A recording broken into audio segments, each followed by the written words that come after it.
que é bom e agradável viver em união. Os irmãos, né? Vamos orar. Obrigado, Santo Espírito, mais uma vez te agradecemos por tudo que o Senhor tem feito e tem falado conosco durante todo esse dia. Mais uma vez te agradecemos nessa noite pela tua presença que está no nosso meio. Aqui nós queremos sim, o Senhor, teu nome seja glorificado, honrado, adorado. Não é o nome do pastor, não é o nome da denominação, mas o nome que está acima de todo nome. O nome do Senhor Jesus Cristo que cura, que liberta, que salva. E esse nome em que nós queremos glorificar nessa noite. No nome de Jesus, amém. Como é bom e como é agradável os irmãos viverem em comunhão. E a gente se pergunta, mas quem é o irmão? Quem é o irmão? Todo mundo aqui é irmão? Irmão não é aquela pessoa que simplesmente carrega a Bíblia debaixo do sovaco ou debaixo do braço. O irmão não é aquele só que canta músicas espirituais, evangélicos, tal. O irmão nem sempre é aquele só que frequenta a igreja. Não, vou na igreja, tá, aquele irmão. O irmão, aquele que um dia, aquela pessoa que um dia reconheceu que precisava de Jesus e ela convidou a Jesus para entrar no coração dela, dessa pessoa, e a partir desse momento a pessoa assumir compromisso de obedecer a palavra de Deus e andar com Deus. Esse é um irmão que, segundo a Bíblia, é um irmão em Cristo. Agora, se for mais do que uma pessoa, esse não é apenas irmão, mas são irmãos. Vira uma família. Mas não é necessariamente, repito, aquela pessoa que que vive uma vida espiritual superficial, religiosa. Esse não é o irmão. Pode até ser o irmão de outros sentidos. Mas irmão em Cristo, aquela pessoa que se converteu, realmente, essa pessoa está batizada nas águas, essa pessoa tem compromisso de obedecer ao Senhor. Esse é o meu irmão. Como nós temos aqui, hoje, várias pessoas que confessam a Jesus, que cantam a Jesus, que obedecem a Jesus. Então, nós temos aqui um grupo de irmãos, uma família bem grande, bem maior do que nós esperamos. E isso aí tornar-se filho de Deus. Isso que o próprio Jesus disse em João capítulo 1, versículo 12. Aliás, não é João, o próprio apóstolo João que escreveu isso. Em João capítulo 1, versículo 12, que diz que, mas todos aqueles que crerem nele e o aceitaram, ele deu o direito de se tornarem filho de Deus. Não é o pastor que te dá o direito de tornar filho de Deus. Não é o seu avô, a sua mãe, ou melhor, a sua avó, ou o seu pai, ou o seu tio, o seu amigo, que vai dizer para você, você é crente, você é cristão. Não é. Mas se, ao confessar, repito, você crê em Jesus e você confiar nele, começar a viver e obedecer a palavra dele, aí você se torna irmão em Cristo. Para essas pessoas que o próprio salmista, tem sido para essas pessoas que o salmista está dizendo quão bom e quão suave, ou quão agradável é, em outra versão, quão suave, mas quão bom e quão agradável é os irmãos viverem em comunhão. Agora, os seus irmãos são todos aquelas pessoas que a Bíblia considera, independentemente da sua denominação ou não, todas aquelas pessoas que a Bíblia considera que são irmãos. Estando aqui ou em outras denominações, mas que tiveram a experiência de transformação com Jesus, são irmãos. Os irmãos não são necessariamente aquelas pessoas que você escolhe do seu jeito, do seu gosto. Eu entrei aqui nessa noite, de repente eu olhei para aquela mina e falei que essa aqui vai ser minha irmã. Olhei para aquele rapaz, eu acho que está cheirando bem, um cheiro gostoso, perfumado, esse que vai ser meu irmão. Não é aquela pessoa que você escolhe do seu jeito, de sua maneira de ser, mas aquelas pessoas que Deus colocou ao seu lado. Você não escolhe o irmão.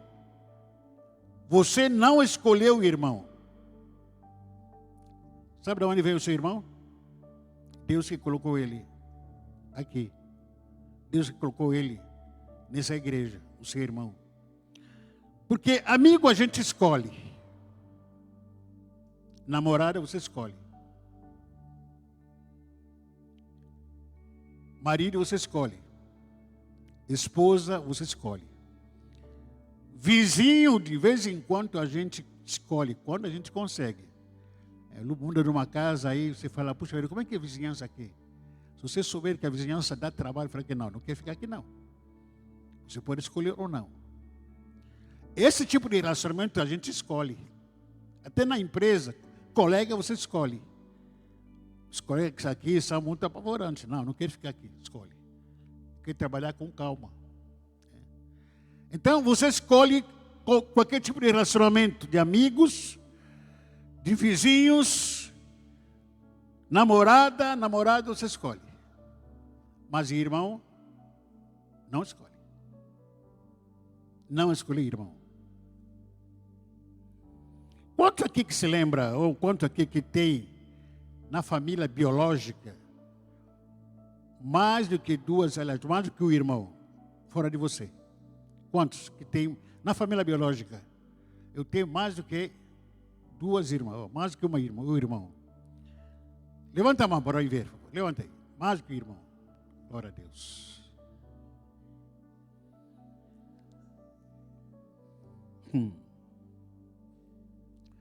Você conhece seus irmãos? Quanto de vocês que nunca foram tentados de repente falar que, puxa vida, se pudesse, eu venderia meu irmão. De promoção. Se pudesse, me desvincularia do meu irmão. Porque ele é dor de cabeça para a família. Ele é maloqueiro. Ele é atrapalhado. Eu não gosto do meu irmão, mas ele é irmão. Não vou com a cara dele, mas ele é irmão. Ele é safado, mas ele dá dor de cabeça para toda a família, mas ele é irmão.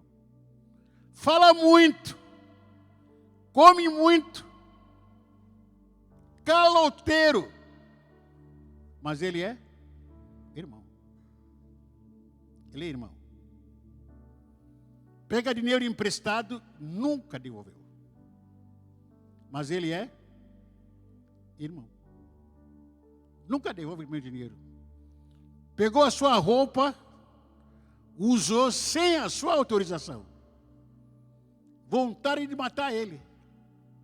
Pegou seu celular, foi embora. E nunca mais apareceu. Foi vender na praça. Mas ele é irmão. Tem alguns irmãos, se pudesse falar, puxa vida, não. Deus me mata meu irmão. Tira ele perto de mim. E não aguento ele. Mas Deus colocou seu irmão ao seu lado com propósito. Ele é meu irmão, ele é a minha irmã. Não tem jeito. O salmista está dizendo que como é bom e agradável os irmãos viverem em união. A gente não escolhe o irmão. Tem um irmão que muito chato, cheira mal, tem bafo o tempo todo. Parece que o bafo que ele carrega é de demônio. Que nunca sai bafo. Já usou todo o produto, todo tipo de pasta de dente. Já foi para dentista. Mas o bafo nunca sai. Mas ele é irmão. Cheira mal, mas ele é. Você pergunta, de onde tu comprou esse perfume, cara? Que perfume de podre. Ninguém aguenta. E daí? Mas ele é Ele é irmão. Abusado, perturbado. O irmão ou irmã te irrita o tempo todo. Enrolado, bagunceiro, pidão. Tem irmão que é calado, que não fala muito. Irmão manso. Na dele e tal. Tem outro aí que fala pelos cotovelos. Ninguém aguenta. Tem irmão que ronca. Para caramba. Uma vez nós viajamos com os pastores para Bahia. No interior da Bahia. Fomos para a viagem missionária. Um grupo de pastores, irmãos. Quando chegamos lá, a casa era um pouquinho, era menor. Aí nos dividimos nos quartos. E dormimos no chão mesmo, no chão, colocamos aqui colchonetes no chão. Aí dormimos. Na primeira noite que a gente dormia aqui, eu comecei a ouvir a terra tremer. Eu pensei que era demônio. Falei que deve ser demônio. Está repreendido. Acordei. Quando eu fui olhar, era o irmão. Pastor. O irmão. Pior que ele é meu amigo. Além do irmão, era meu amigo. Que pastor. Irmão. Ronca pra caramba. Insuportável. Insuportável. Mas é meu irmão. Tem irmãos que são ligeiros, tem irmãos que são carnais, outros que são mais espirituais. Você olha, puxa vida, aquele irmão é espiritual. Olha a cara dele, cara de padre. Cara de santo, né?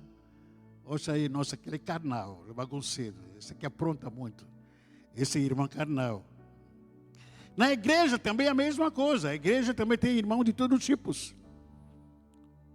O conceito do irmão que nós temos na família biológica é aquilo que a gente vive aqui. A gente se surpreende quando a gente olha para a nossa família biológica, o tipo dos irmãos que a gente tem, e quando você entra na igreja, ou convive na igreja com os irmãos espirituais, você começa a se assustar, porque começa a se surpreender o tipo de irmão que existe dentro da igreja. Você não aguenta.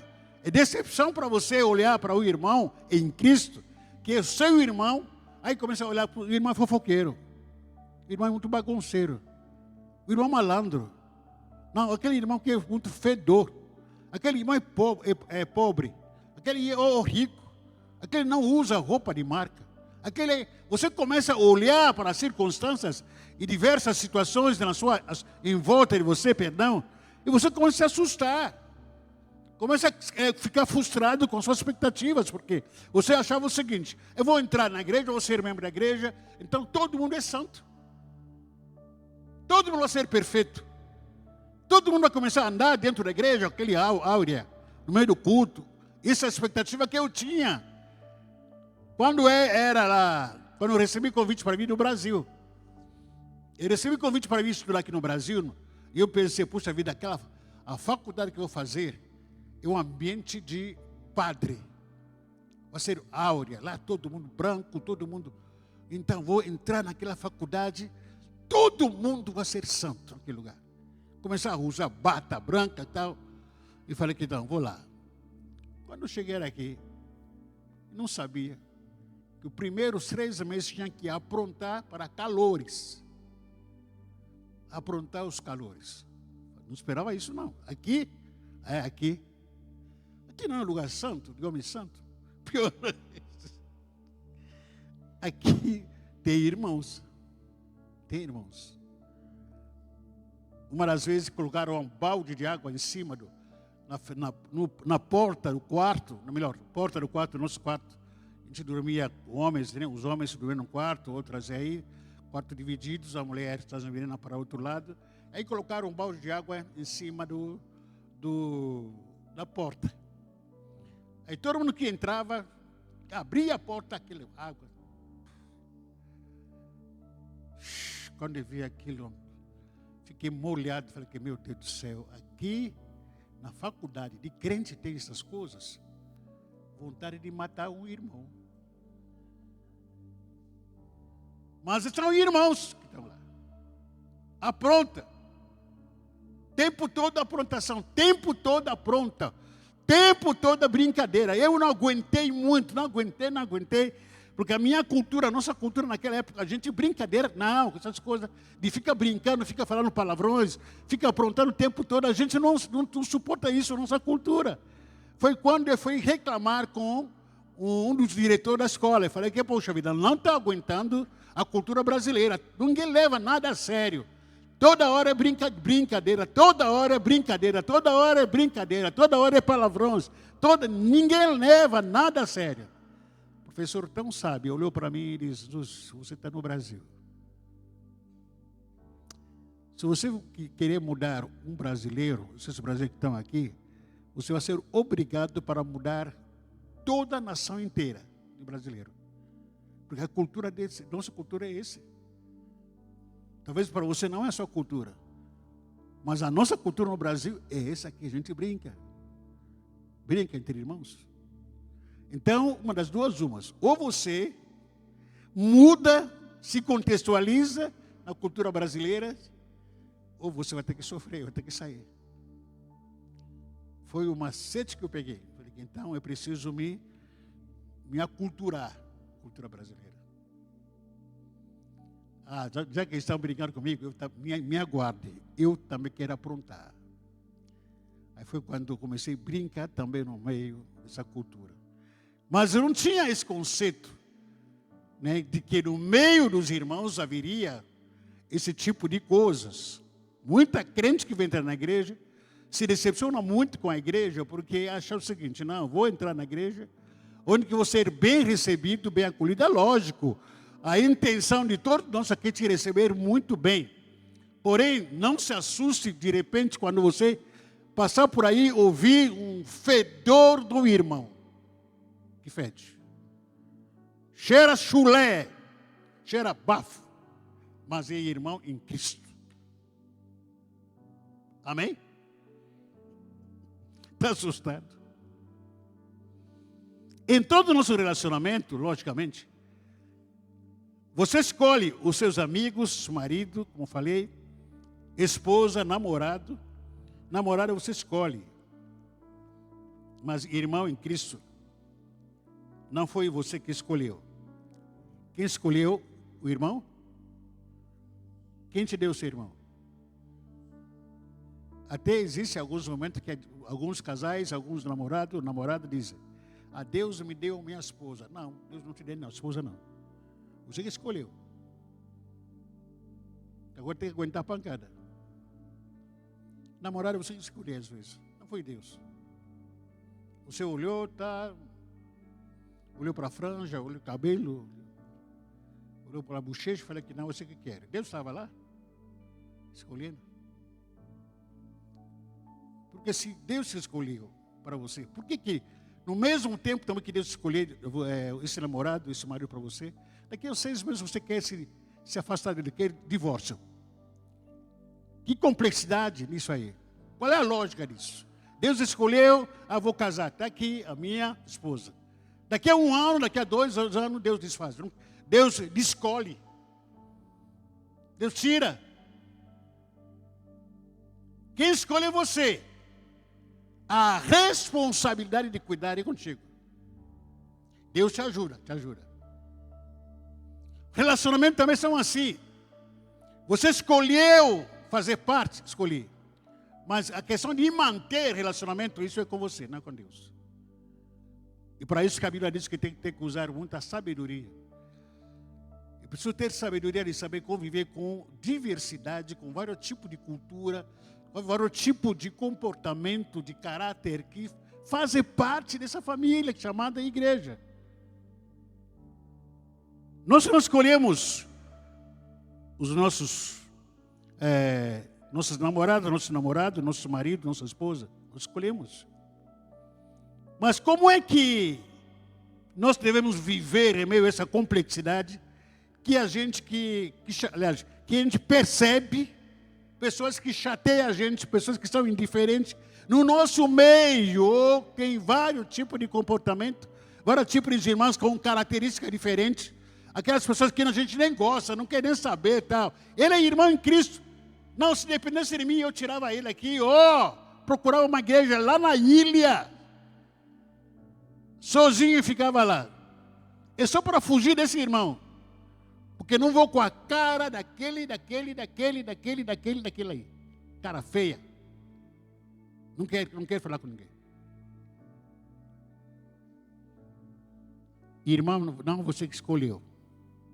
Deus que colocou ele aí, ao seu lado. Se Deus colocou esse irmão ao seu lado, Ele que vai te capacitar para viver um relacionamento saudável com esse irmão. Ele que vai te capacitar. Como que Ele vai me capacitar, Senhor? Aliás, Deus. Através do mandamento que Ele deu para mim e para nós. Eu tenho que obedecer o mandamento de Deus. 1 de João capítulo 4, versículo 20 a 21. 1 de João capítulo 4, versículo 20 a 21.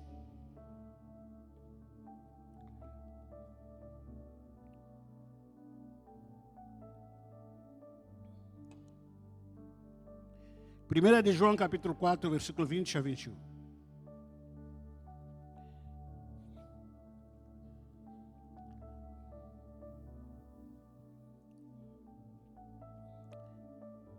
Se alguém afirma, amo a Deus, mas odeia o seu irmão, quem ele é? Mais uma vez, vamos ler esse versículo 20. Vamos lá, 1, 2, 3.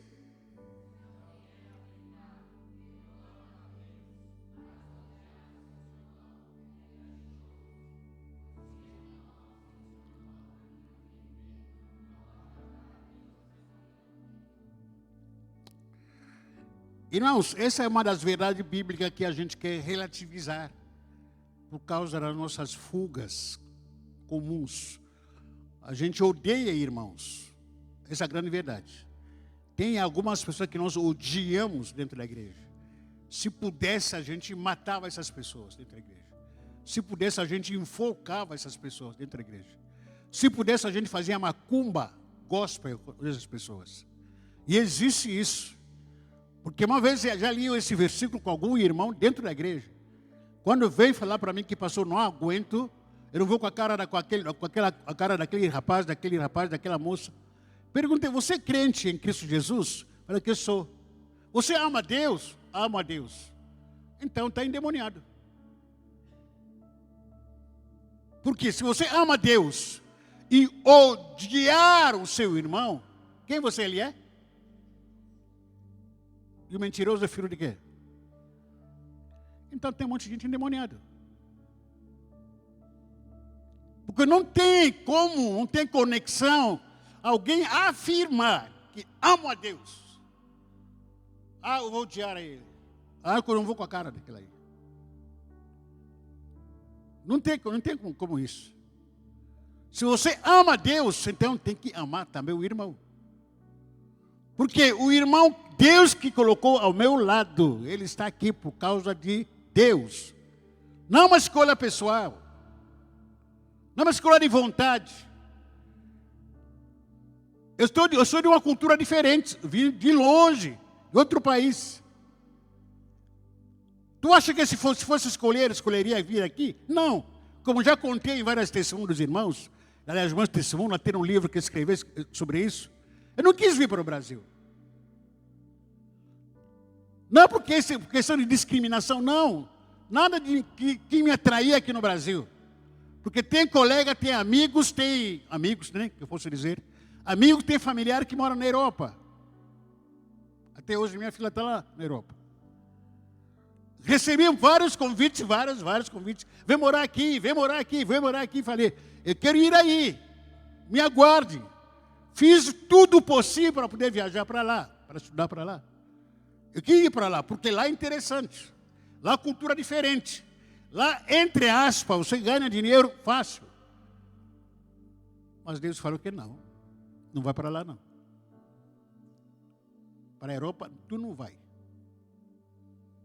Como é que eu soube disso? Deus fechou todas as portas. Todas as negociações de visto, passaporte, conseguir dinheiro. A Europa não conseguia. Até que decidi aceitar o convite de vir estudar aqui no Brasil. As portas, numa semana, se abriram. Numa semana só. Consegui passaporte, comprar passagem. E viajei. E vim para cá. Aí você me vem aqui, você fala, puxa, não vou com a cara desse pastor. Azar é sua. Porque é Deus que me colocou ao seu lado. Não foi interesse pessoal seu. Se pudesse procurar um pastor para você, procuraria um pastor diferente. Da cor diferente. Sinapse diferente. Mas Deus falou, pastor, você ser pastor. O irmão que está ao seu lado, você não pediu para Deus. Quem colocou aí? Quem colocou aí ao seu lado? Olha para ser irmão, Deus que te colocou aqui. Eu te amo. Eu sou abençoado porque Deus te colocou aqui.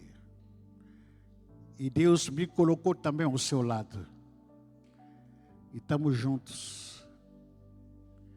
Quando você escolhe um irmão, é diferente. Mas quando Deus coloca o irmão ao seu lado, é diferente. E você tem que amar o seu irmão, viver com o irmão, não é uma escolha sua, mas sim uma obediência ao mandamento de Deus, uma decisão que você toma de obedecer a Deus, não é de acordo com a sua vontade, com as suas escolhas, mas a vontade de obedecer a Deus na minha vida. Como nós podemos viver com os irmãos juntos? Como que a gente tem que manter uma vida juntos com os irmãos? Tem vários tipos de irmãos que falam tudo errado, que não estudaram, que não têm o mesmo estudo com a gente, que não têm o mesmo comportamento com a gente. Tem irmãos que são muito chatos, como a gente acabou de falar aqui. Como que deve conviver com todos esses irmãos? É possível, sim ou não? É possível, sim ou não? Sim, é possível. Como nós podemos viver com nossos irmãos? Pela manifestação da graça de Deus. Manifestação de quê? O que significa graça? O que significa graça? Você não me merece, mas eu te amo. Você não merece a minha presença, mas estou aqui por causa de você. Nem eu mereço você. Mas eu te amo. Eu te perdoo. Amém? Ninguém merece ninguém aqui. Ninguém mais santo do que ninguém aqui. Todos nós estamos nivelados no mesmo nível. Pecadores perdoados. Mesmo assim, Deus nos amou. Deus nos amou do jeito que nós somos. Ninguém mais do que outro. Todos nós nos mantemos debaixo da graça e misericórdia de Deus. Deus me amou, Deus amou meu irmão, me amou a todos nós. Não porque nós somos perfeitos, não porque nós somos lindos, não porque nós somos muito inteligentes, não porque nós somos mais espirituais do que outros, mas nos amou mesmo sendo pecador. Deus nos amou, nos amou. Irmão, a gente não escolhe nossa cabeça. Como nós devemos conviver com os irmãos, perdoando o tempo todo? Como?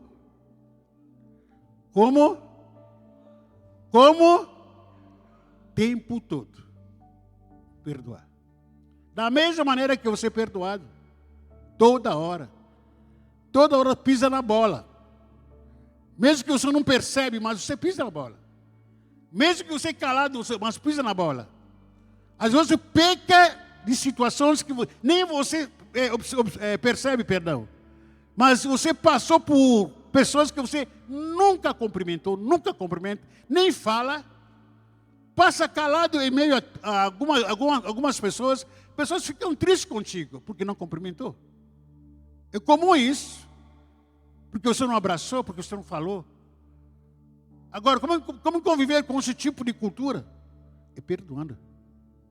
O irmão, acho que passou por mim aqui, não fiz isso de propósito. Vou perdoar ele, vou perdoar ela.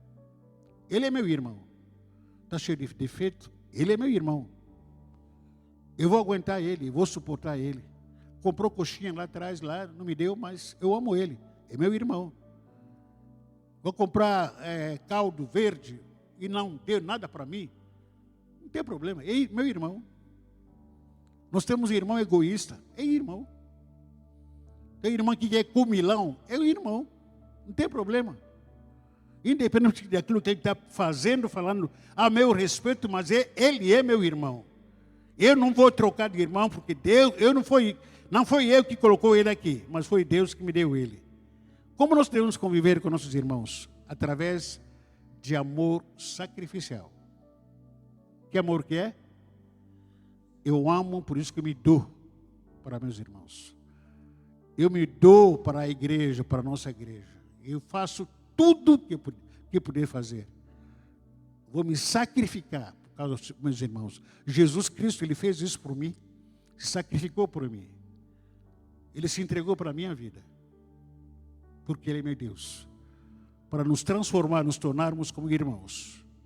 A comunhão dos irmãos é comparada com o azeite que desce na cabeça de Arão, que somos sacerdote, que todo mundo sente cheiro. Davi faz uma ilustração aqui, de como que é a comunhão no meio dos irmãos. Quando os irmãos formam aquele comportamento, tomam aquele comportamento de viver sempre em união, independentemente das suas divergências, mas eles querem sempre estar unidos, em comunhão, um ao outro. Porque não é uma coisa tão simples, nem tão fácil. Mas é possível. Quando nós conseguimos superar as divergências e conseguimos estar junto com nossos irmãos. E aí o salmista, ele faz duas ilustrações que são muito relevantes. Primeiro ele fala o seguinte: quando os irmãos começam a viver em união, eles começam a absorver um perfume muito agradável. Aquele perfume que o Arão usa na cabeça, e desce na barba do Arão, até no corpo dele. Dizem, historicamente falando, quando o sacerdote usava aquele perfume, então todo o templo era perfumado. Por onde que ele passava, todo mundo sabia que não, Arão está aqui. Todo lugar é perfumado. Essa é a primeira comparação que ele faz com a comunhão dos irmãos. Quando se usa, aliás, quando se praticamos e superamos as nossas divergências e conseguimos viver a nossa comunhão, sabe o que vai acontecer? Todo mundo aqui vai saber que esses são os irmãos.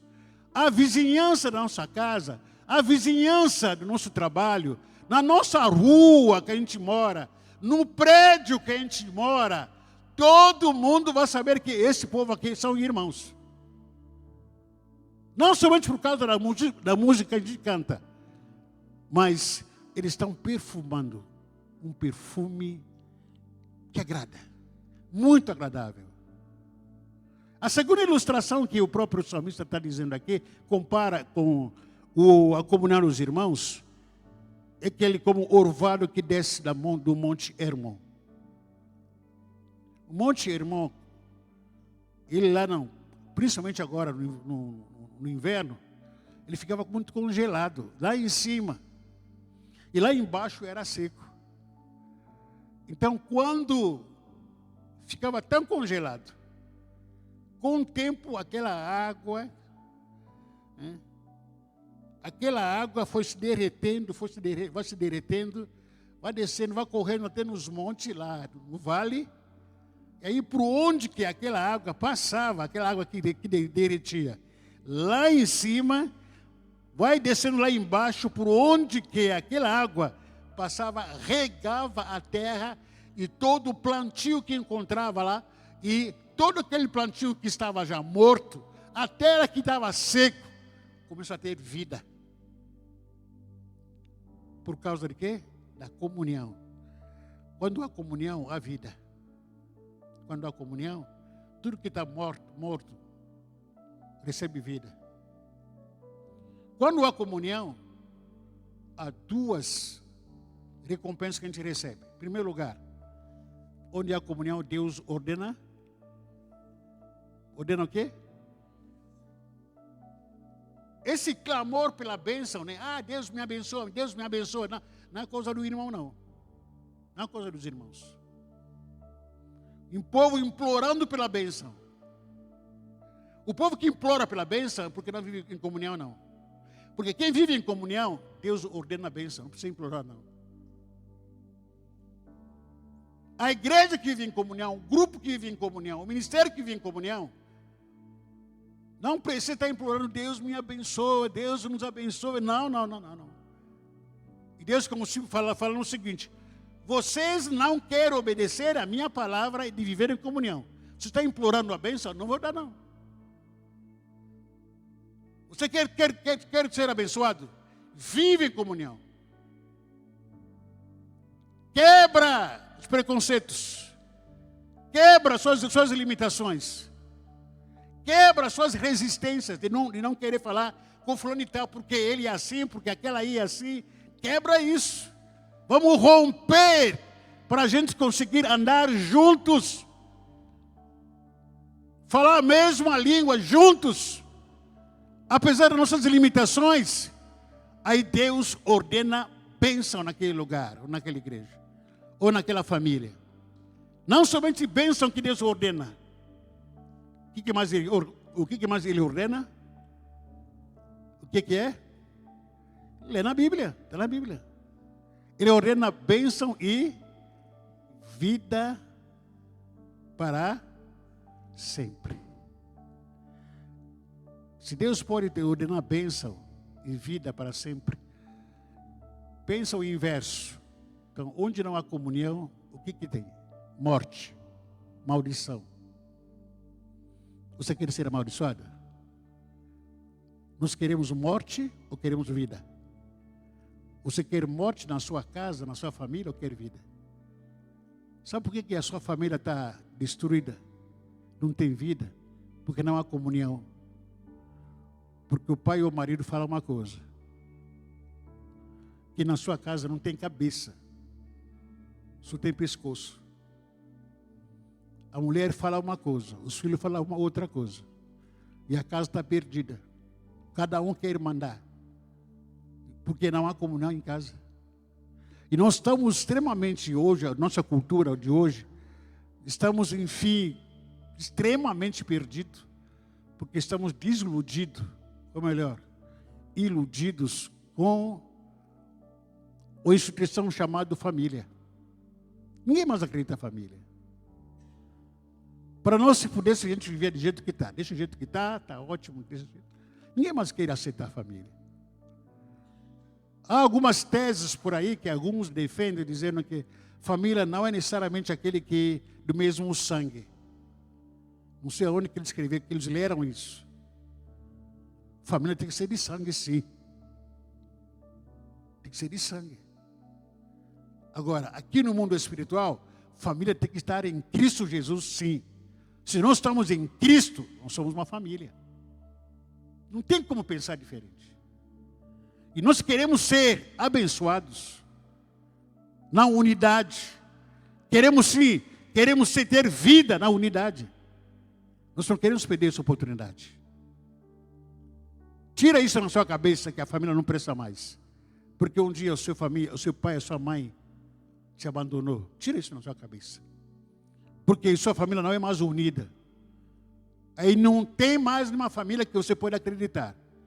Isso é mentira do diabo. Que o seu pai é a sua mãe agora. Não, pai é pai. O feminismo tomou conta da família. Não, eu que crio, eu que tenho que guardar, eu tenho que lutar para a minha família. Por isso que nós estamos vendo mulher cansadas, mulher perturbadas muitas vezes, que assumiram a posição que não era dela, ou que não é delas. Se fizeram de homens. Homem, ele é homem, mulher é mulher. Isso que a Bíblia diz. Nenhum pode pegar o papel do outro. Ninguém pode mudar o papel daquilo que Deus criou. Homem tem que ser homem, como cabeça. Mulher nunca deve ser cabeça. Nunca. Nunca. Muitas famílias estão destruídas hoje porque a gente não crê mais em família. O marido não tem mais tempo com a família, nem com os filhos. Está tudo largado. A gente olha para várias famílias e diz: nossa, a família está quebrada. Eu não quero mais ter família. Hoje a nossa família virou o quê? Redes sociais. Vamos ficar nas redes sociais. Vamos conhecer um capenga que mora não sei onde, outro que mora...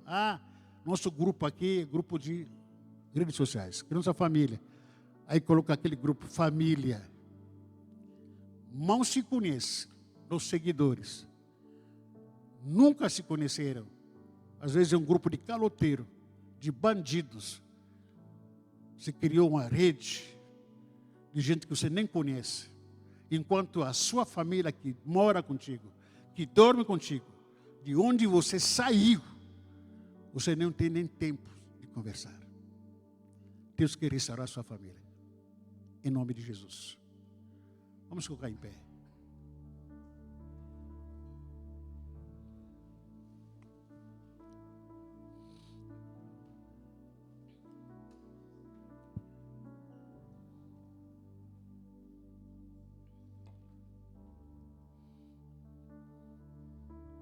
Feche os seus olhos, Senhor.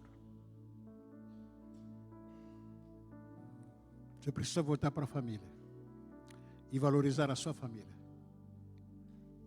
Não fique decepcionado com a família, não. Ainda há esperança na sua família. Ainda vale a pena a gente esperar na família.